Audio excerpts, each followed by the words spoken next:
Облыстық мемлекеттік қызмет және жемқорлыққа қарсы іс-қимыл департаменті колледждердің беретін дипломының дубликатын беруге мониторинг жүргізді. 2017 жылы осы оқу орындарында 500-ден астам дубликат беріліпті.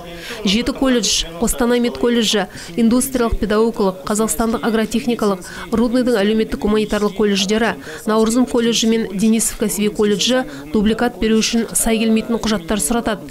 Жеке куәлік пен өтініштен басқа олар жоғалған дипломның көшірмесін және дипломды жоғалтқаны туралы газеттегі хабарландыруды сұратады, дейді департамент басшысының міндетін атқарушы Асхат Ескендіров.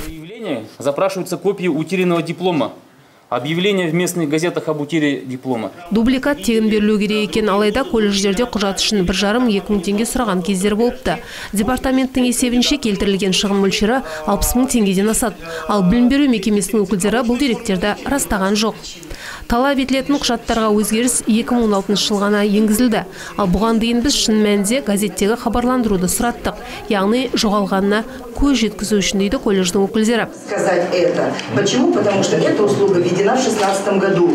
До этого мы действительно требовали объявления в газету. Почему? Потому что нужно исключить факт существования, может быть, подлинников где-то в других местах. У нас же и эта ситуация была. Этот у нас анализ проводили общественники. Почему сотрудники консультируют, так, аудиозапись у нас нет. Консультируют, что необходимо предоставить помимо заявления и удостоверения личности еще справку с Уголовного кодекса, ну и прочее предусмотрено. Қостанай индустриялық педагогикалық колледжінің директоры бұл деректерді жоққа шығарды. Оның сөзінше, оқу орнында канцелярия меңгерушісі дейтін орын болмағандықтан мемлекеттік қызметті халыққа педагогтар мен директорлардың орынбасарлары көрсететіндіктен қиындықтар кездеседі екен. Біз білім мекемесі ретінде мемлекеттік қызмет ұсынамыз. Қызметкерлер таңғы 8-ден кешкі 5-ке дейін жұмыс істейді. Ал мемлекеттік қызметті ұсыну үшін біздің маман сағат 7:30-ға дейін сенбіде де отыруы керек. Ал біз сенбіде жарты күн ғана жұмыс істейміз, дейді Марат Шұқабаев. Еще и в субботу должен находиться. Хотя в субботу мы работаем полдня всего. Пікірталастардан кейін барлығы ортақ мәмілеге келді.